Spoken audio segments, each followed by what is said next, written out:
Looking back, it's strange how the quiet moments often hold the loudest warnings. I can vividly recall the way Catherine used to hum while washing dishes, or the subtle bounce in her step when she was excited about something. Those little things used to bring me peace, but over the past few years, they had all but disappeared. The shift didn't happen overnight. It was gradual, like a slow leak in a tire you don't notice until it's flat, leaving you stranded. I've always been a man who tries to fix things. Broken engines, leaky faucets, strained relationships, you name it. I've taken a crack at mending it. But no amount of effort seemed to bring Catherine and me back to where we once were. The woman I had spent decades building a life with, the fiery redhead who could make me laugh or cry in equal measure, was slipping further and further away, and I was starting to wonder if I had any tools left to stop it. Over the past month, my wife, Catherine, had grown distant, her moods erratic, and our connections strained. The past 3 months had been particularly challenging, but this last one was the worst. Catherine, fiery as ever, carried her Irish temperament like a badge of honor, which often meant heated arguments and prolonged silence. We've been together since high school, dating at 18 and married for 22 of our 26 years as a couple. Despite her sharp edges, I'd always loved her, her red hair, freckled skin, and the passion she brought to our life. But lately, things were different. This morning was a surprise. After weeks of tension, she woke me with gentle caresses, a stark contrast to her recent behavior. Last night's argument was still fresh in my mind. She'd come home late, demanding intimacy with a bluntness that sparked another fight. Afterward, she retreated to a long shower, leaving me to stew in my frustration. These episodes of hers weren't new, but the prolonged nature of her moods recently was wearing me down. Normally, I knew how to navigate her temper, but this time, it felt different. We hadn't always been like this. Early in our marriage, our passion for each other was insatiable. Back then, I worked as a mechanic and she had a job at Target. We didn't have much, but we had each other before work, after work, and even sneaking moments when we could. Life was simpler then, filled with love and lust. But as the years passed, life shifted. 8 years ago, I transitioned from a mechanic to managing a Napa franchise, an opportunity that promised to set us up financially. It wasn't an easy decision, and Catherine had been furious when I accepted the job without consulting her. Still, I saw it as a chance to provide for our family and be more present for our kids who were immersed in sports. The job brought changes, a flexible schedule but longer hours, with evenings and weekends often consumed by work. Catherine struggled with the stagnant salary, and my reassurances to trust me didn't ease her concerns.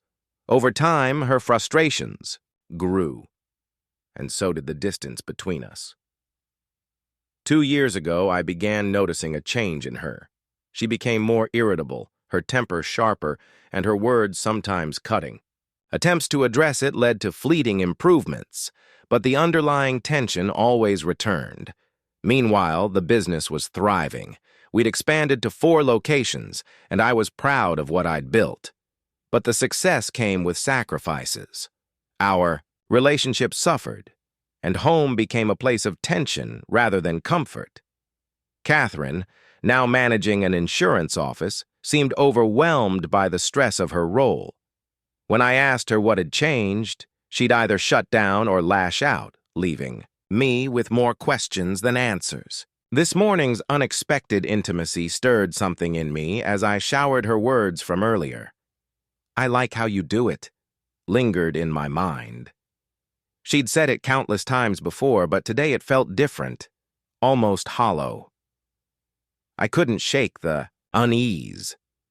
Even as I tried to focus on the moment of connection we'd shared, our lives had become so tangled in responsibilities and unresolved tension that even small gestures felt laden with complexity. I dressed and went about my day, reflecting on the Catherine I fell in love with and the one I lived with now. Beneath it all, I knew we both carried the weight of our choices and the years that had shaped us. The morning's fleeting connection was a reminder of what we once had. But the lingering doubt in my heart wouldn't let me ignore the cracks that had formed between us. Over the weekend and into the following week, life settled into what had become an unsettling new normal. Catherine's irritable mood persisted, her temper sharper than ever. By Friday evening, the cycle repeated itself. She came home late, demanding intimacy in the same commanding tone as the week before. Only this time, her insistence was even stronger. Her attitude infuriated me when she coldly stated, "I need you to serve me," I snapped. "I'm not at your beck and call. Handle it yourself." Refusing to give in, I spent the night in our son Kevin's old room, which had been vacant since he moved out months ago. The next morning, as I went to grab clothes from our bedroom, Catherine was in the shower. Her phone chimed with a text notification. By sheer chance, or perhaps fate, I noticed it. A few years ago, a phone update made it possible to preview messages without unlocking the device. Curiosity got the better of me, and I glanced at the screen. The message was from someone labeled KB and read, "Well, did he do it?" Confused and unsettled, I tried to make sense of it. Who was KB? What was it? My mind raced, piecing together the past 2 Fridays, her strange behavior, and the peculiar way she'd recently said, "I like how you do it," with an emphasis that felt different, almost comparative. A sick realization began to creep in. Was she trying to make me erase traces of someone else? The thought made my stomach churn violently. I rushed to the bathroom and vomited. Catherine's voice startled me. "Are you okay, honey?" she called out from the shower.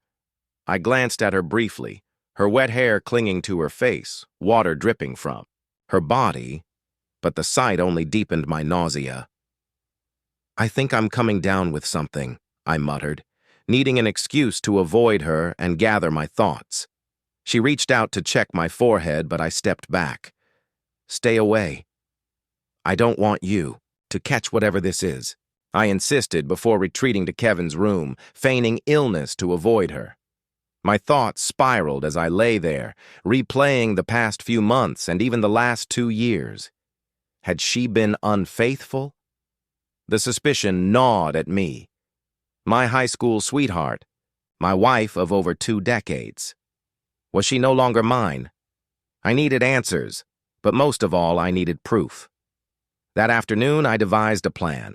I had no access to her phone or passwords, but I'd have to find a way to uncover the truth. Luck came quickly. While Catherine was in the kitchen later that day, her phone buzzed again. I glanced at it and saw another message from KB. I made a reservation for Wednesday afternoon. My heart sank. What kind of reservation? A hotel? Afternoon restaurant reservations weren't common. My gut told me this wasn't innocent. Deciding to follow her on Wednesday, I used my job's flexible schedule to my advantage. Over the next few days, I avoided Catherine as much as possible. Pretending to be sick made it easier to keep my distance, though sharing a bed with her on Monday and Tuesday felt unbearable. How quickly love could turn to resentment, I thought bitterly. On Wednesday, I left work during lunch and drove to her office. Parking on a side street, I had a clear view of the building's lot.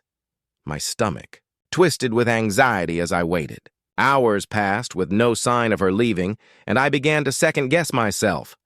Was I being paranoid? Had I misread the situation? At 2:30, her boss walked out alone and drove off, intensifying my doubts. But just when I was ready to give up, Catherine stepped out of the office.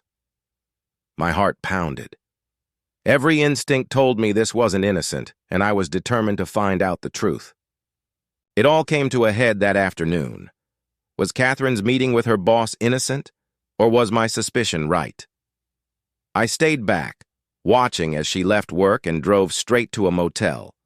Not a hotel with conference rooms, but a roadside motel where the rooms faced the parking lot. I parked out of sight and observed her car pull up next to another one, her boss's. She lingered in her car for a moment, and when she got out, I noticed she wasn't wearing a bra anymore. She walked to one of the rooms, and as she reached the door, it opened. Her boss stood there in his underwear, welcoming her inside. I took photos on my phone until the door shut. Everything I feared was true. Betrayal, disrespect. Fury burned inside me as I drove home, formulating my response. Our house, situated on the outskirts of the city, was my refuge, particularly the detached two-car garage I had turned into a workshop. It wasn't just a workspace. It was my sanctuary, complete, with a lift for cars, tools for repairs, and a small room upstairs I called the doghouse, where I'd sleep when arguments with Catherine boiled over. It was to this space I retreated, clearing out my belongings from the house and moving them into the garage. I wasn't staying under the same roof as her anymore. When Catherine came home later that evening, she was all charm, trying to lure me into the bedroom again. She had no idea I'd seen everything. I played along, waiting for the right moment. As she undressed and prepared herself, I stretched out on the bed, trying to keep my disgust in check. My mind replayed the images from the motel. She climbed onto the bed, her touch cold to me. Now, after a few moments, she cooed. "Serve me, baby." Just as I expected. Her eyes were closed, but mine weren't. I stood, opened a drawer, and pulled out of protection. "What are you doing?" she asked, startled, taking precautions.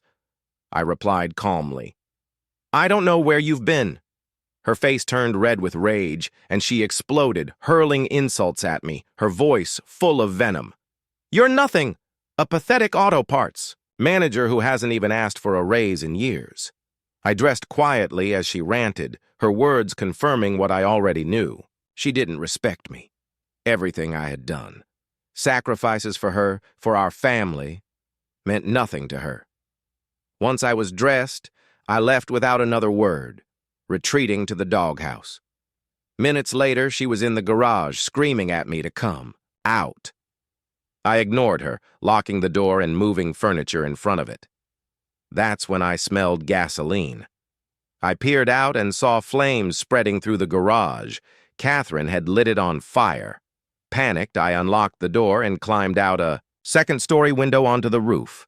She was standing in the yard. Watching the blaze with a twisted smile, I jumped down, twisting my ankle on the gravel, and crawled away as she ran toward me, fists flying. I tried to shield myself from her blows when the police arrived.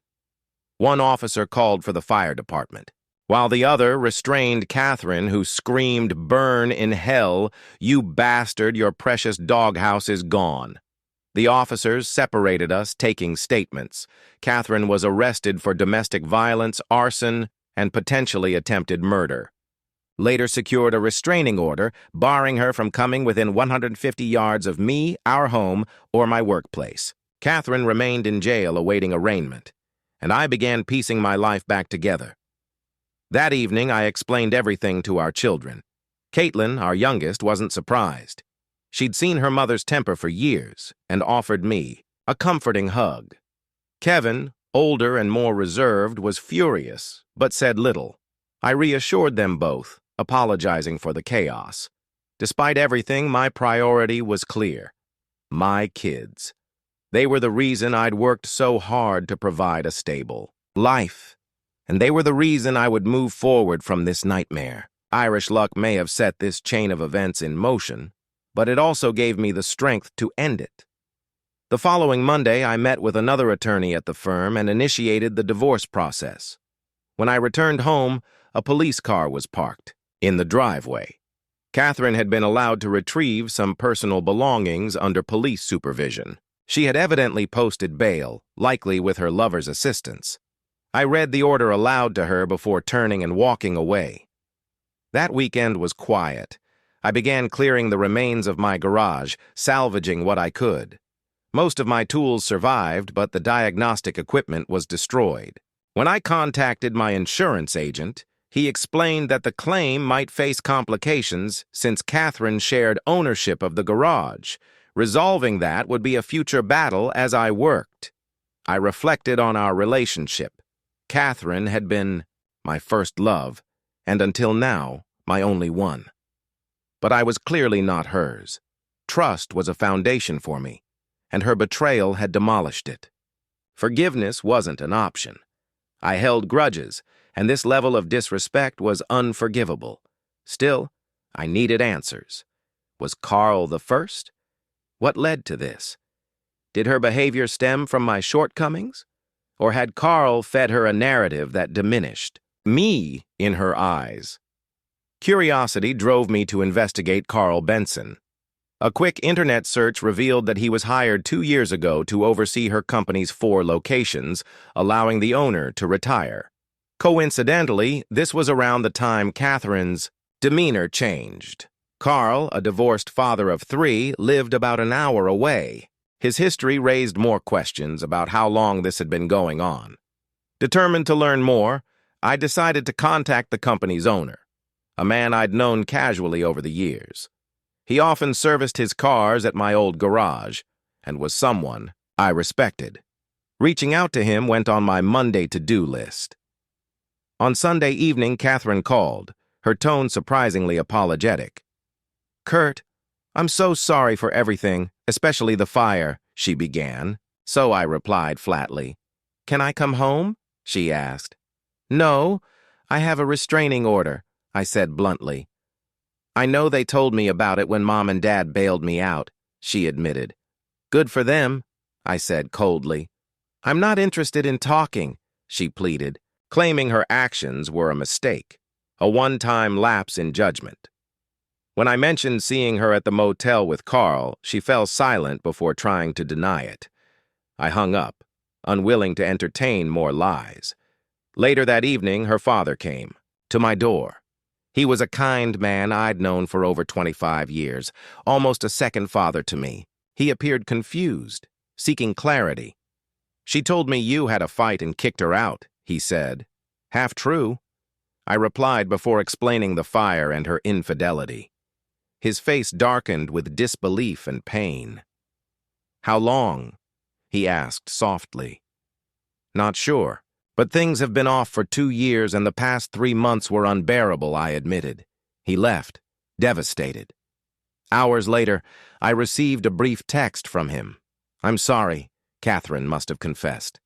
The next day, I called her company's owner. "I hate to bring this to your attention," I began, "but I thought you should know why my wife and I are divorcing." I explained her affair with Carl Benson.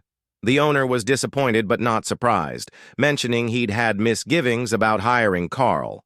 "I'll deal with this," he assured me, "but I appreciate the heads up." I asked him not to fire Catherine, explaining how her income would impact the divorce. He agreed, valuing her professional contributions. By Friday, Carl's bad week hit its peak. His car broke down and had to be towed, delaying his arrival at work. When he finally showed up, the company owner was waiting to fire him for inappropriate conduct. Later that day, Catherine called in a fury. "What did you do?" she snapped. "Nothing," I replied calmly. "Maybe it's time we stick to communicating through our lawyers." Ignoring her follow-up calls, I shifted my focus. Using information about Carl from my research, I contacted his ex-wife. She was more than willing to assist in my plans, sharing her own grievances against him. That weekend, I made a dinner reservation at a family-favorite restaurant and invited Kevin and Caitlin to join me. My intent was clear. Catherine and Carl needed to see the strength of the family they'd tried to undermine. Revenge wasn't just about payback. It was about reclaiming control over the life they'd disrupted.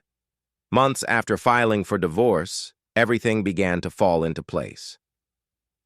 That weekend, I arranged a dinner with my children and a guest, Carl Benson's ex-wife, Molly. We arrived early, and when Molly joined us, I introduced her to Kevin and Caitlin. Their initial confusion turned to shock as I explained that she was the former wife of the man their mother had been involved with. Over dinner, Molly shared her story of betrayal and the eventual breakdown of her marriage. She spoke candidly about forgiveness, trust, and the impossibility of rebuilding a relationship without it. Her honesty struck a chord with all of us.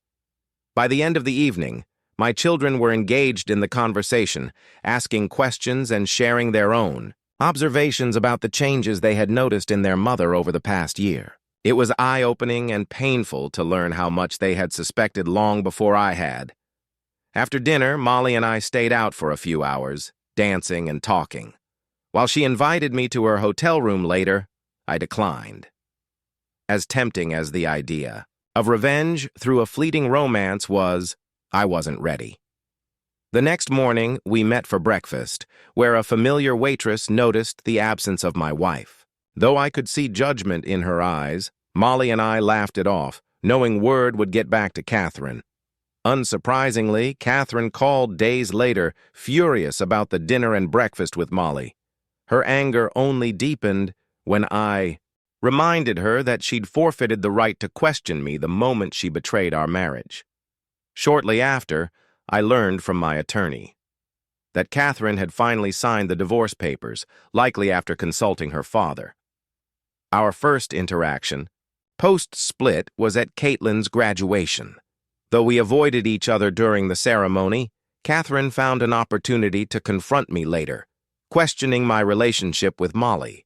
Her snide comments were met with calm deflection, but I noticed how worn she looked. Older, thinner, and clearly burdened by the fallout of her actions. She admitted Carl had moved out of state after losing his job and struggled to find work, leaving her behind. Despite her insistence that she never loved him, I couldn't overlook the damage she had caused. My parting words to her were blunt. You didn't love me enough either. Her tearful reaction drew sympathy from her mother, but I walked away, unwilling to engage further. The divorce process unfolded with minimal financial complications. Catherine and I sold the house, split a modest sum, and avoided alimony since. Our incomes were comparable. Our children, thankfully, remained my priority. Caitlin's college tuition was covered through a second mortgage, and Kevin used his share to open his own auto repair shop. His ambition mirrored mine, and I felt immense pride watching him carve out his path. Catherine, meanwhile, faced the consequences of her actions. Pleading guilty to arson, she received a suspended sentence and was required to attend anger management classes and therapy. Over time, these seemed to help, though the distance between us remained unbridgeable. After the divorce was finalized, Catherine reached out asking to meet and talk. Her request was unexpected, but I agreed. She suggested we meet at our old favorite restaurant, a place that once symbolized happier times.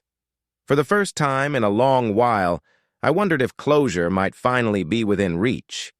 I arrived at the restaurant a little early and noticed Catherine already seated, looking nervous but more composed than I'd seen her in months. We exchanged polite greetings, ordered our meals, and made small talk. It wasn't until the plates were nearly empty that she broke the silence with an apology. Her voice was low, her eyes fixed on her plate as she admitted she'd lost sight of the sacrifices I made for our family. She explained how she'd misjudged my decision to prioritize our children over ambition, mistaking dedication for complacency. Therapy and anger management, she said, had helped her recognize the destructive path she'd taken. Her remorse seemed genuine, and while I appreciated her acknowledgement, I knew there was no repairing what was broken. We parted with a hug. And, as I left, she made a suggestive remark that hinted at rekindling intimacy. I brushed it off, knowing that chapter of my life was firmly closed. On the drive home, I called Molly, Carl's ex-wife. We'd grown close over the months since our initial meeting, bonding over shared frustrations and similar wounds. When I asked if she was free, she admitted to a brief fling with someone who'd since moved on. Her candidness and warmth were refreshing, and we quickly arranged to meet at her place. Dinner at her house was relaxed and intimate with her children away for the week. Before things progressed, I laid my cards on the table. I explained my motives, part revenge, part self-reclamation, and assured her I didn't want her to feel used. Molly was equally honest, admitting that she too saw this as a way to reclaim a sense of control over her life. We agreed that while our connection wasn't about building a long-term relationship, it could be exactly what we both needed in the moment. What followed was electric. Molly was confident, passionate, and uninhibited, a stark contrast to the strained intimacy I'd experienced in the last years of my marriage. As we lay together afterward, she marveled at how well I understood her needs. Her compliments restored a part of me that had been eroded by betrayal and doubt. We spent the night in each other's arms, sharing stories and laughing. Molly's ability to mix vulnerability with strength left me in awe, but I knew our connection was rooted in shared pain rather than a foundation for something lasting. She hinted at wanting Carl to find out about us, and I admitted I wouldn't mind if Catherine knew as well. The idea wasn't about spite, but rather a small, satisfying closure to a difficult chapter. The next morning, as I drove away, Molly kissed me passionately and expressed hope for more moments like this. I assured her I valued our time together, but admitted I wasn't ready for anything serious. We parted on good terms, each understanding the other's boundaries. Later, I texted Catherine, leaving a vague message to ensure she knew I wasn't completely out of reach. Her quick response, less than 3 minutes later, only confirmed how much she still wanted control, even as she realized she'd lost it. That night, I reflected on how far I'd come. Molly had helped me reclaim a sense of worth, but I knew my journey wasn't about revenge or new connections. It was about finding peace and rediscovering myself after years of betrayal and chaos. One quiet evening, I found myself back at a familiar pub, Smitty's, seeking solace in the comfort of routine. Life had been chaotic, and familiar surroundings helped me focus. While nursing a beer at a small table, I heard a familiar laugh. Catherine's. She entered with a group of her co-workers, their chatter filling the room. She froze momentarily upon spotting me, but quickly composed herself, directing her friends to a table on the opposite side of the pub. Despite their efforts to avoid me, the layout of the room meant they'd have to pass my table to reach the restroom. Sure enough, after a few minutes, 2 women from her group walked by. One stopped at my table. "You're Catherine's ex, aren't you?" she asked, her eyes sparkling with curiosity. I nodded, unsure what to expect. Her tone was friendly, almost flirtatious. As they turned from the restroom, both women paused to chat, their light banter catching me off guard. One was about 10, years younger than me, the other perhaps 15. They seemed uninhibited, their conversation playful. I couldn't help but flirt back, knowing full well that Catherine was watching from across the room. It felt petty, but the chance to unsettle her was too tempting to resist. As one of the women turned to leave, she shook my hand, slipping me, her business card with her phone number scribbled on the back. Her name was Shannon Lozano. I discreetly pocketed the card, glancing toward their table. Catherine's eyes were locked on me, her expression a mix of sadness and simmering rage.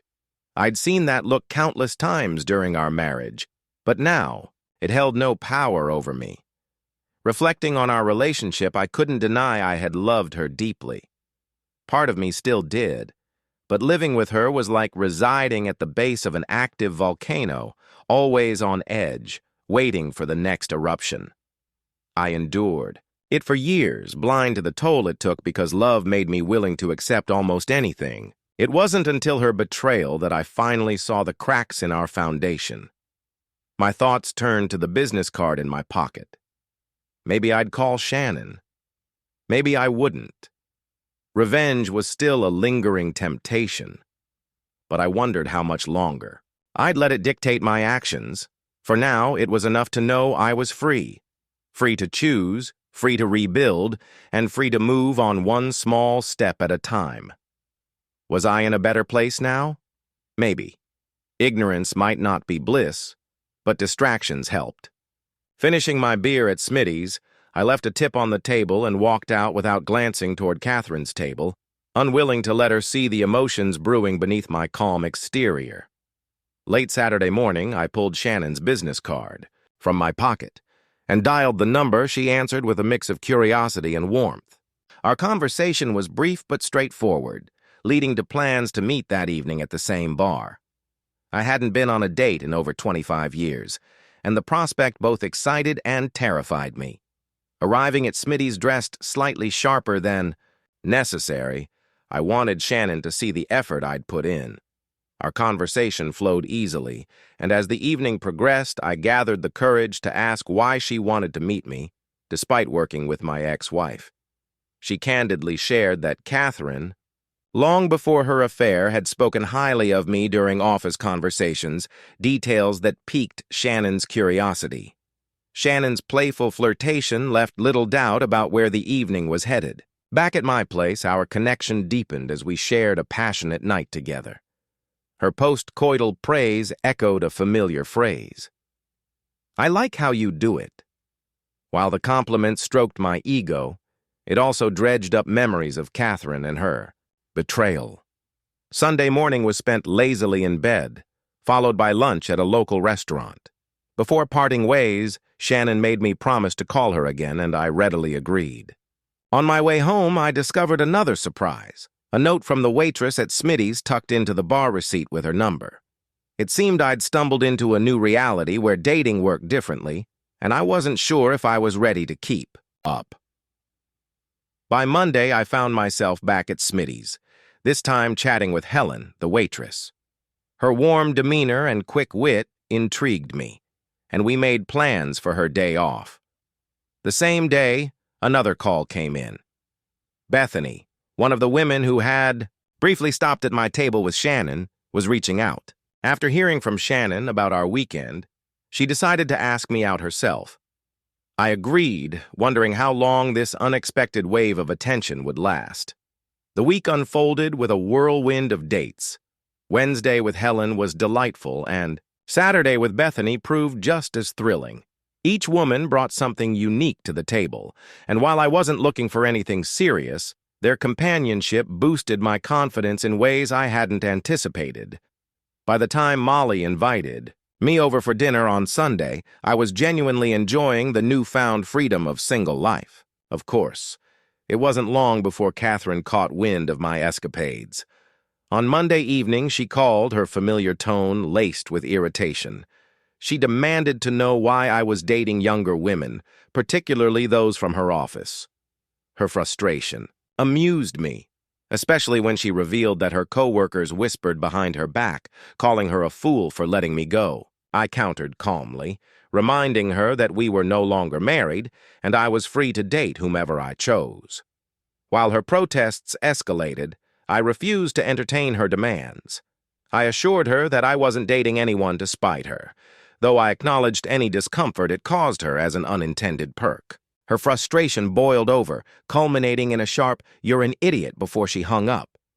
As I reflected on the conversation, I realized that for the first time in years, I was truly in control of my life, whether or not these new connections led anywhere. I was determined to enjoy the journey and leave the past firmly behind me. Life had taken a surprising turn. My days were filled with fleeting moments of pleasure, yet my thoughts often wandered back to the past. On Wednesday, another evening with Helen reminded me how much my ego thrived on the attention of these women. Each encounter felt like a small victory over the scars left behind by Catherine. Then, on Thursday, Catherine called again. Her tone was accusatory as she confronted me about my connection with Helen. I kept my responses measured, reminding her that she had once criticized me for dating younger women. So perhaps Helen was a more suitable choice. Her irritation softened into a thin, regretful voice as she admitted, "I'll just tell them I was stupid," and with that, she hung up. The conversation left me reflecting on our relationship. Catherine and I had once shared so much, but something shifted when Carl entered her life. Perhaps the seeds of betrayal were planted even earlier. Her recent admission of regret stirred mixed emotions in me, part satisfaction, part longing for a past that could never return. I knew too well that the damage was irreparable. Feeling the weight of those thoughts, I decided to head to the store. With a case of Shiner Bock in hand, I was ready to drown my sorrows when my phone rang. Shannon's voice greeted me, bright and inviting. She offered to join me, promising to lift my mood. I agreed, and soon we were sharing drinks, laughter, and intimacy. Her praise afterward, so familiar yet gratifying, was another boost to my bruised self-esteem. As she left, she reassured me with a playful smile. Anytime. Over the next year, my circle of friends with benefits expanded. Shannon, Bethany, Molly, and Helen each brought something unique to the table, and I found myself embracing the variety. Each woman taught me more about how to please them, and their shared praise fed my confidence. Catherine initially lashed out, calling me a hoe, but her insults carried no sting. I enjoyed my newfound freedom and the company of women who appreciated what I had to offer. The words that started it all, "I like how you do it," became a common refrain, a reminder of how far I had come from the broken man I once was. Eventually, Catherine's anger faded, replaced by curiosity. One evening at Smitty's, she approached me and suggested we rekindle things for old times' sake. Her proposition held no appeal. I explained gently that what we once shared had been rooted in love, but now it would only be about convenience. She nodded sadly and returned to her table, leaving me with a sense of closure. The day I had worked toward for years finally arrived. The Napa franchise was mine. The previous owner stayed true to his word, offering me a deal that was generous, yet still required a significant loan. The business was thriving, and I had no doubts about its success. Ironically, I had built this future with Catherine in mind, imagining financial security for us both in our later years. Now, it would only be for me. To mark the occasion, I decided to invite Catherine to dinner. I arranged for a car to pick her up and reserved a table at the best restaurant in the city. When she arrived, she was stunning in a black dress that perfectly highlighted her red hair and green eyes. For a brief moment, I remembered why I had fallen in love with her all those years ago. As she approached, I stood and greeted her warmly, complimenting her appearance. She returned the gesture, curious about the significance of the evening. I told her it was a celebration, but kept her guessing as we sat down. The night felt like a delicate balancing act between the past and the present, a chance to honor what had been while firmly embracing what was to come. The evening began with light-hearted conversation as we worked our way through the appetizers. By the time the main course arrived, our dialogue turned more serious. Catherine fidgeted for a moment before breaking the tension. "I can't take it anymore. What are we celebrating?" I smiled knowingly. I was wondering how long it would take for you to ask. After our wedding, I reminded her I had worked as a mechanic, a job that seemed to satisfy her at the time. Catherine admitted she'd been content back then, but felt frustrated in her own job, especially as our kids became more involved in sports.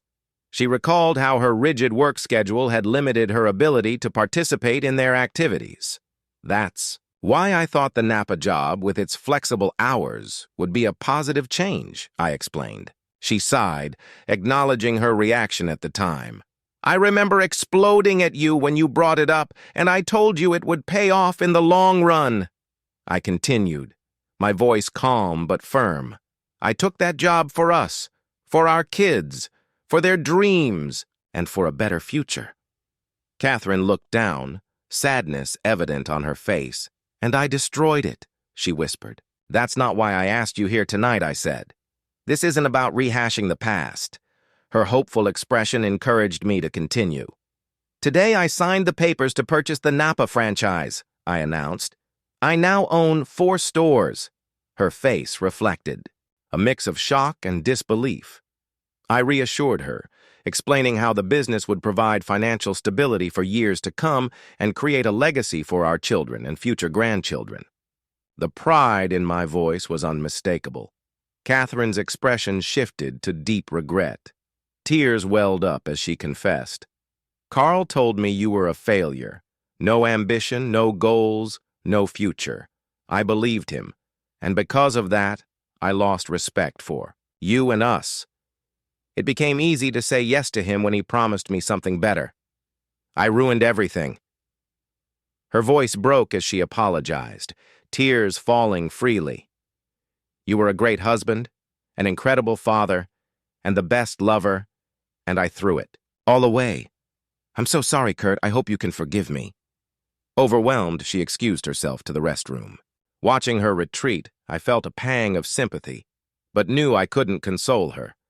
The pain of her betrayal still lingered, and reopening that door would only lead to more heartache.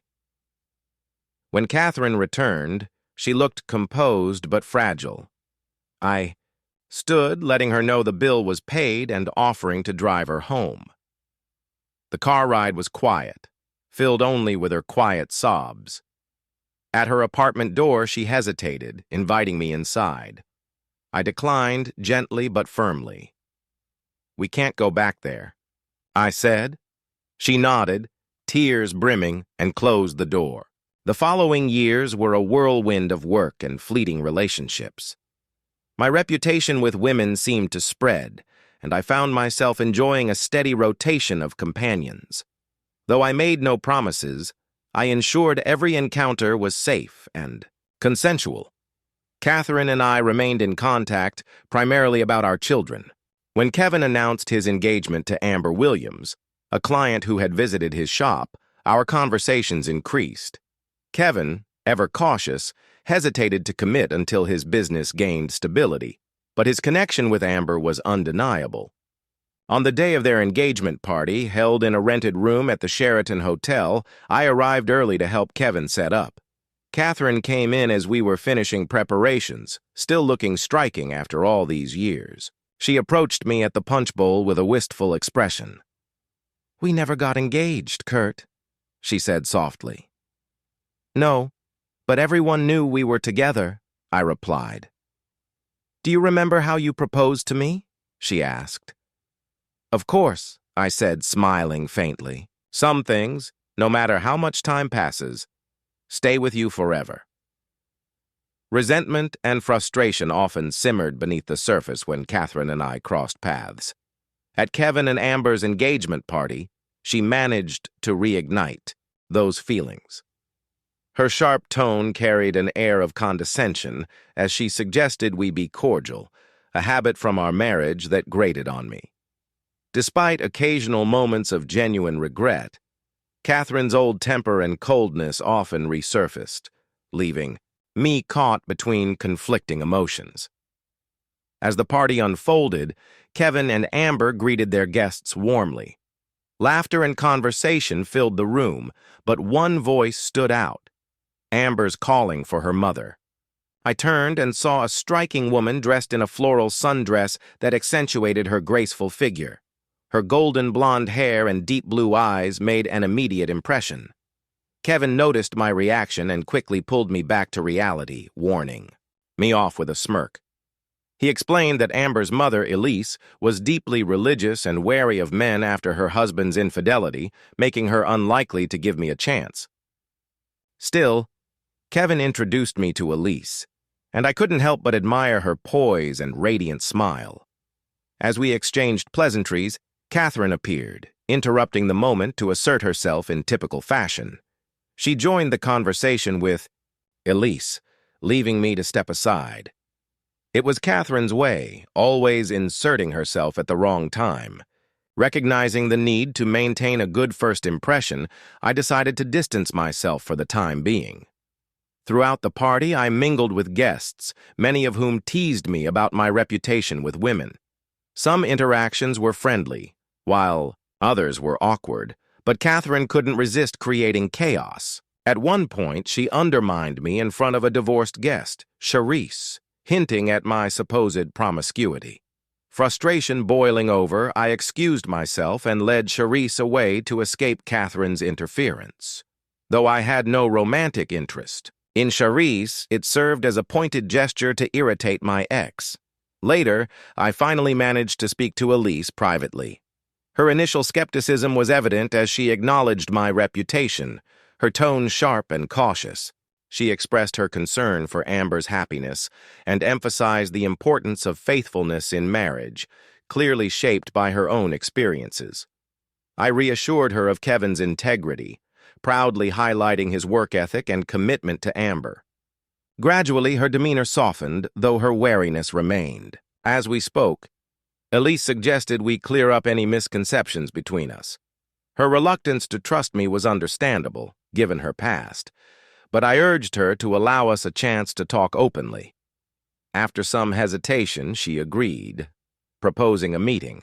The following day after her church service, she chose a Cracker Barrel near her home as a neutral setting, ensuring I would make the effort to see her on her terms. Though the engagement party had its share of tension, meeting Elise had given me a glimmer of hope for something meaningful. Her guarded nature intrigued me, and I looked forward to peeling back the layers of her carefully constructed walls.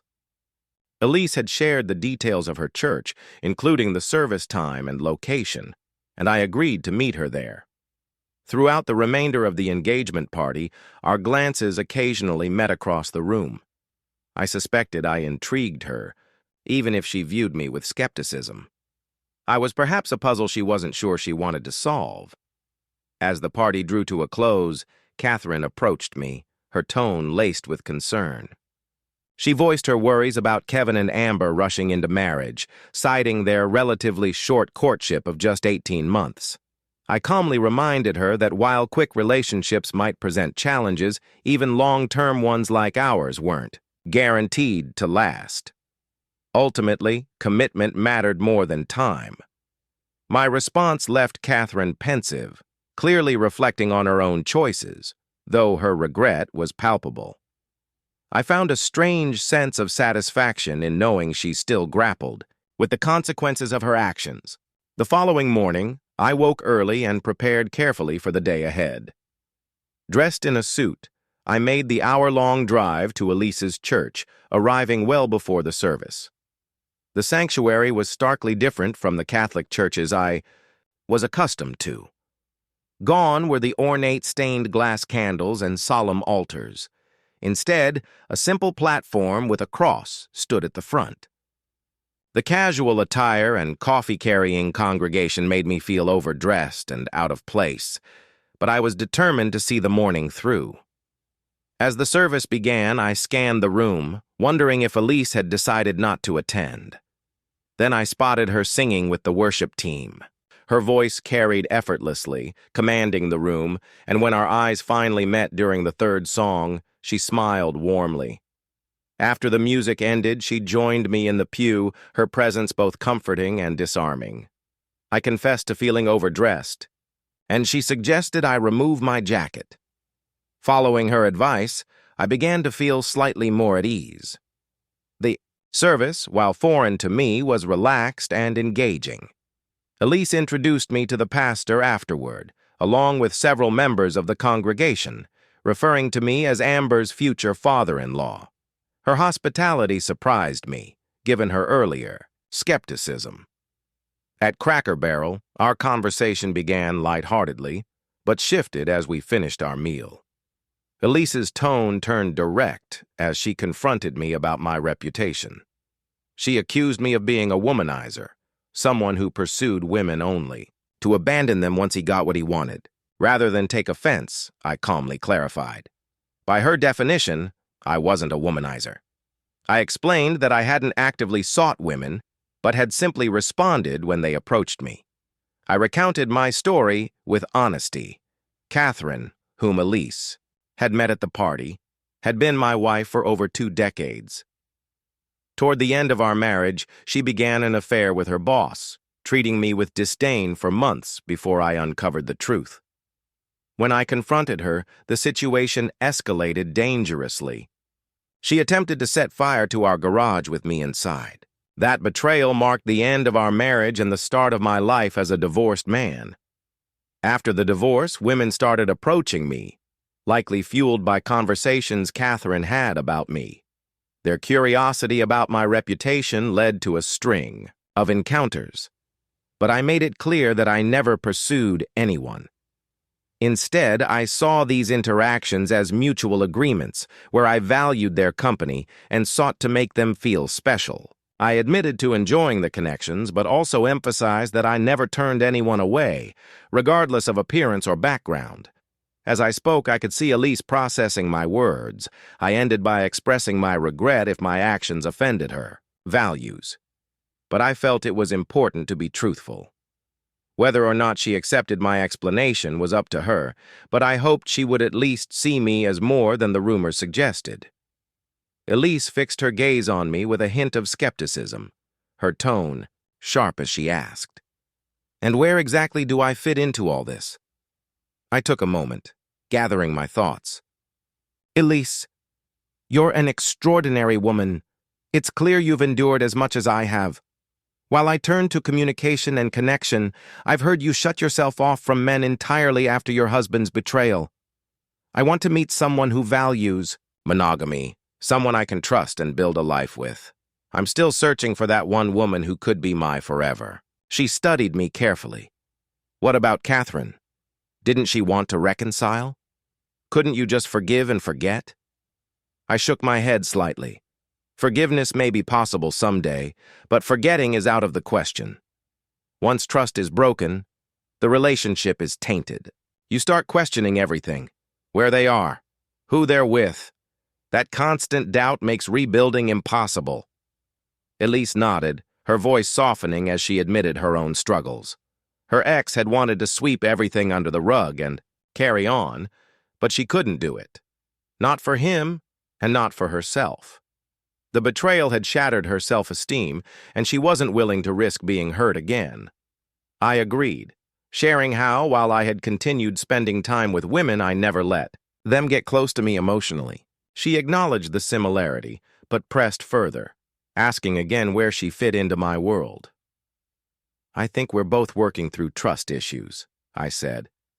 "But I'd like to take you out, get to know you better, and see if we could build something meaningful." Her brow lifted slightly. "And what about all these other women? If, after spending more time together, we both feel this is right, I'd happily commit to you exclusively." Elise's expression turned serious. She laid her boundaries out. "Clearly, no physical intimacy until marriage," I reassured her, recounting how Catherine and I had waited until our wedding night. Her concerns eased, and she admitted to liking me, agreeing to see where things might lead. Over the next 4 months, Elise and I met regularly, alternating between her place and mine. I also continued dating other women, but my interest in them waned. Even the compliments that once boosted my ego, like Cherise's "I like how you do it," began to feel hollow. The empty flattery only underscored how different things felt with Elise. One evening over dinner, Elise told me she was ready to commit. Her words filled me with joy, and I assured her of my devotion. I confessed my love, knowing it might be early in our relationship, but feeling it needed to be said. To my relief, she admitted she was falling for me too, and asked for my patience as she processed her feelings.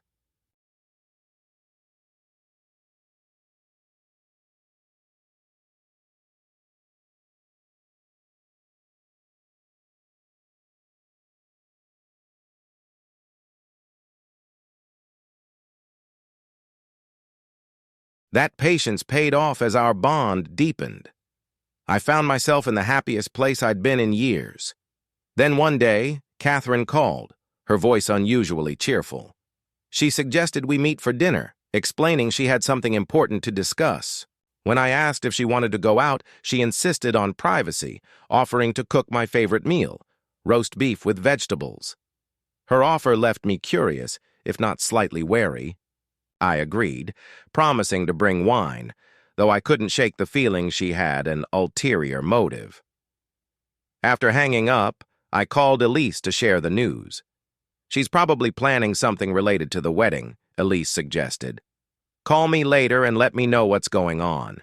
Her advice helped calm my unease, but I couldn't ignore the nagging thought that Catherine was trying to soften me up for something big at exactly 7:00 p.m. I stood in front of Catherine's door, my stomach twisting with unease. I couldn't shake the feeling that this dinner would be about more than roast beef and polite conversation.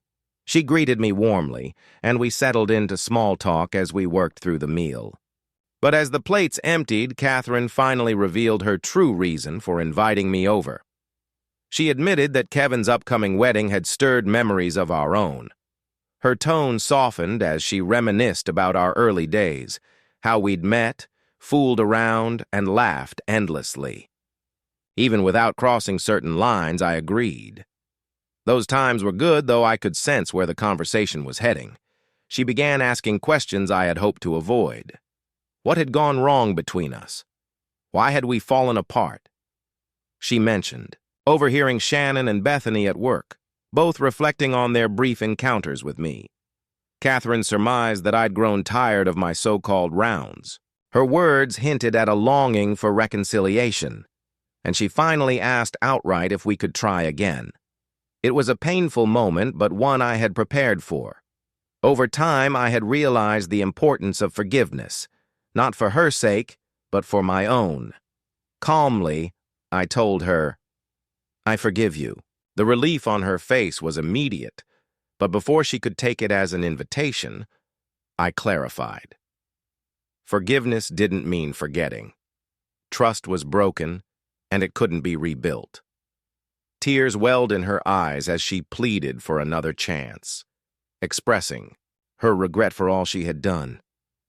Her voice cracked as she apologized, but I knew I couldn't give her what she wanted. Gently, I explained the truth. I was in love with someone else. Catherine froze, the weight of my words sinking in. When she finally managed to speak, she asked who it was. I told her simply, Elise, Amber's mother. Her shoulders sagged as understanding dawned. She knew me well enough to realize there was no coming back from this. Despite our history, she could see that my heart now belonged to someone else. The rest of the meal passed in silence, the atmosphere heavy but resolved. Before leaving, I thanked her for the dinner and the memories we had shared. I wished her well and encouraged her to love fully when she found someone new. As I walked out of her apartment, I felt a bittersweet sense of closure. Driving away, I called Elise to share what had happened. She wasn't surprised, having suspected Catherine's intentions all along. I told Elise how grateful I was for her, how knowing her had changed me for the better. For the first time, she told me she loved me, her words filling me with joy. Kevin and Amber's wedding came quickly, and Elise and I were inseparable throughout the celebration. We laughed, danced, and held hands, drawing teasing remarks from others about how much we looked like a wedding couple ourselves. Catherine was there, but she left early, likely unable to handle seeing us so happy together. 3 months later, Elise and I became a wedding couple for real. It was a small, intimate ceremony at our church.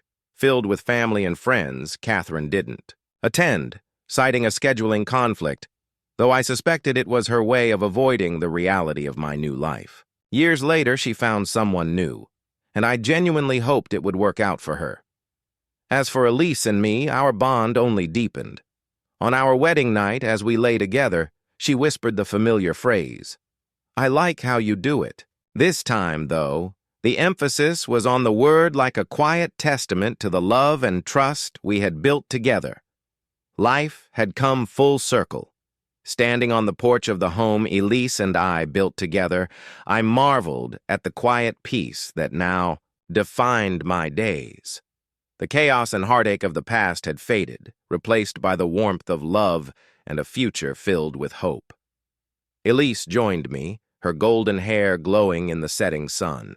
She handed me a glass of iced tea, her touch as familiar as her laughter. "You're quiet," she said softly. "Just thinking how lucky I am," I replied with a smile. Her hand found mine, and in that moment, words weren't necessary. The years had taught us that true strength came from weathering life's storms together. Each misstep and heartbreak had led me here to her and to a love built on trust and understanding. As the sun dipped below the horizon, I felt gratitude for the journey that had brought me to this moment. For the first time in years, the future felt like A promise, not a question, and I was ready to embrace it.